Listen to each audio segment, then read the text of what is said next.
गांव के किनारे पर एक टूटा फूटा कच्चा मकान था। दीवारों में दरारें थीं, छप्पर से बरसात में पानी टपकता था। इसी घर में किसान रघुनाथ अपनी पत्नी सीता और नन्ही बेटी गौरी के साथ रहता था।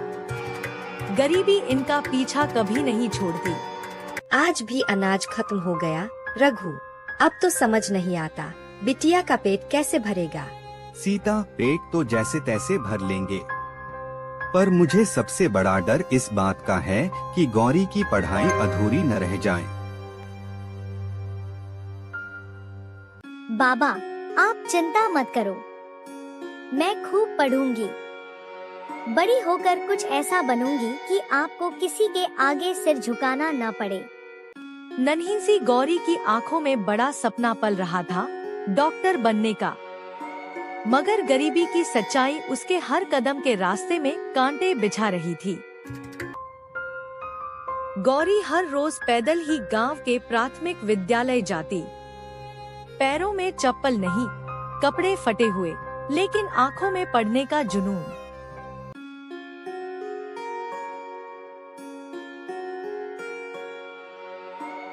गौरी, तेरा जवाब सबसे सही है।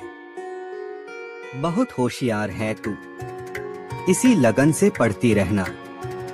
मास्टर जी, मैं डॉक्टर बनना चाहती हूँ। हमारे गांव में बहुत लोग इलाज के बिना मर जाते हैं। मैं सबकी मदद करूँगी। मास्टर साहब के चेहरे पर गर्व झलक रहा था, लेकिन घर लौटने पर गरीबी का सच उसकी किताबों से भी भारी पड़ जाता।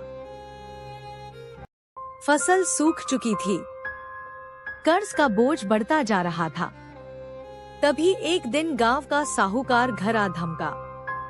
रघु, कर्ज का पैसा लौटाया कि नहीं? अगर नहीं दे पाया तो तेरी झोपड़ी और आधा बीघा जमीन मेरी होगी, समझा? गांव वाले तमाशा देखने जुट गए। रघुनाथ चुपचाप सिर झुकाए खड़ा रहा। और सुन, इस बिटिया को पढ़ाने का शौक पाल रखा है। पहले पेट भर, फिर सपनों की बात करना। सीता की आंखों से आंसू बह निकले, लेकिन गौरी की आंखों में आग जल उठी। एक दिन मैं इसी गांव में खड़ी होकर साबित करूंगी कि गरीब की बेटी भी बड़ा कर सकती है। गौरी ने ठान लिया। दिन में वह खेत में माँ बाप का हाथ बंटाती और रात को मिट्टी के दिए की रोशनी में पढ़ाई करती। बिटिया, तू थक जाएगी, थोड़ा आराम कर ले। नहीं अम्मा, मैं आराम करूंगी तो सपना अधूरा रह जाएगा। मैं तभी चैन लूंगी जब डॉक्टर बन जाऊंगी। धीरे धीरे उसकी मेहनत रंग लाने लगी। स्कूल में हर परीक्षा में वह सबसे आगे रहने लगी। परीक्षा का नतीजा आया। गौरी पूरे गांव में प्रथम आई। मास्टर साहब गर्व से उसे पंचायत में ले गए। देखो गांव वालों, यह बच्ची बहुत होनहार है।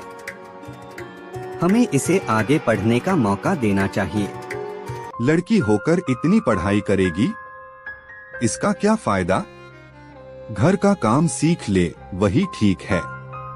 गौरी चुप रही, मगर उसकी आंखों में दृढ़ता पहले से ज्यादा चमकने लगी। गौरी को छात्रवृत्ति मिली और वह शहर जाकर पढ़ाई करने लगी। लेकिन शहर की दुनिया अलग थी। ऊंची इमारतें, अंग्रेजी बोलते छात्र और ताने मारते सहपाठी। अरे ये तो गांव की लड़की है, हिंदी में ही अटक रही है, डॉक्टर बनेगी ये। गौरी ने अपमान सहा, मगर हार नहीं मानी। वह और ज्यादा पढ़ाई में जुट गई। दिन रात की मेहनत ने रंग दिखाया। गौरी मेडिकल कॉलेज में टॉप करने लगी। प्रोफेसर भी उसके ज्ञान और लगन से प्रभावित हुए। गौरी, तुम हमारे कॉलेज की शान हो। अगर ऐसे ही आगे बढ़ती रही तो देश का नाम रोशन करोगी। सर, मेरा सपना है कि मैं अपने गांव में अस्पताल खोलूं, ताकि कोई गरीब इलाज के बिना न मरे। सालों बाद जब गौरी डॉक्टर बनी और गांव लौटी, तो पूरे गांव में उत्सव मनाया गया। वही साहूकार जिसने कभी अपमान किया था, अब विनम्र होकर उसके सामने आया। डॉक्टर बिटिया, अब तो हमारे गांव का भी इलाज आप ही करेंगी। उस दिन की बातें माफ कर दो। बिटिया, तूने तो सच में हमारी किस्मत बदल दी। आज मुझे गर्व है कि मैं तेरा पिता हूँ। गौरी, तूने हमें जिंदगी का सबसे बड़ा सुख दिया है। अम्मा बाबा, यह सब आपकी दुआ और आशीर्वाद से ही संभव हुआ है। अब मैं वचन देती हूँ, गांव का कोई गरीब इलाज के बिना नहीं मरेगा। गौरी ने गांव में अस्पताल खोला। गरीबों से कोई फीस नहीं ली जाती थी। लोग दूर दूर से इलाज कराने आने लगे। धीरे धीरे गांव वालों की सोच भी बदल गई। अब वे कहते, यह हमारी गौरी है, गरीब किसान की बिटिया, जिसने पूरे गांव की तकदीर बदल दी। यह कहानी बताती है कि हालात चाहे कितने कठिन क्यों न हो, मेहनत और शिक्षा से इंसान अपनी तकदीर खुद लिख सकता है। लड़की हो या लड़का, सपनों की कोई सीमा नहीं होती। अगर कहानी पसंद आई हो तो लाइक, शेयर और सब्सक्राइब जरूर करना। Thanks for watching.